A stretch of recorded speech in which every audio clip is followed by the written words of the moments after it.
But साहब इसमें ये भी बता दें कि जो 4 मुलजिम पकड़े गए और ये कहा जा रहा है कि उनके इंकिशाफ पे आपको लाया गया, लेकिन उन्होंने किसी भी जगह पे ऐसा इंकिशाफ नहीं किया, तो कौन सी कोई ऐसी ताकत है जो आपको फंसाना चाह रही है? जी मैं आप लोगों से भी दरख्वास्त कर रहा हूँ और मैं ऊपर हाई कमान IG साहब से भी कर रहा हूँ और DIG साहब से भी कर रहा हूँ कि ये नोट किया जाए, इसको नोटिस लिया जाए। ये कौन है, ये कौन सी हस्ती है जो मुझे बेगुनाह को गुनाहगार कुराने पे तुली हुई है, जो मेरे साथ नाइंसाफ़ी कर रहे हैं।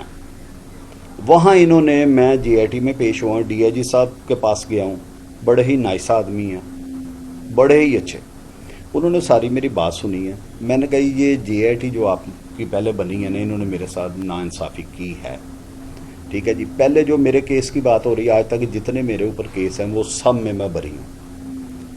सिर्फ ये 2 नए केस जो लेकर जो इन्होंने बनाए हैं, उसमें भी एक पुलिस वाला है, वो भी आपको पता है कि उनके घर का मेंबर है, वो जिसको शकील भट्ट कहते हैं। अच्छा सर, ये भी सुना गया कि तफ्तीश के दौरान आपसे ये भी सवाल हुआ है कि आपके रिकॉर्ड के मतलब, तो आपने क्या बताया उनको? मेरा रिकॉर्ड, मैं एक अर्ज करता हूँ, मेरा 2010 पे आखिरी पर्चा हुआ था टीपू का, उसमें मैं बेगुनाह था, अदालत ने मुझे बरी कर दी, ठीक है जी।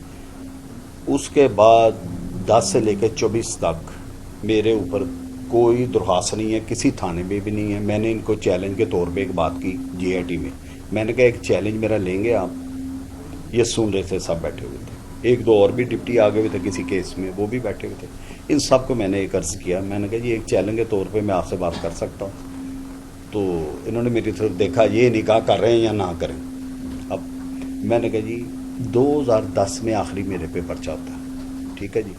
2024 पे आके गुलाम महमूद डोगर CCP लाहौर साहब का, वो मुझ पे पर्चे करवाते हैं, उसकी भी मैं आपको थोड़ी सी डिटेल देता हूँ अभी।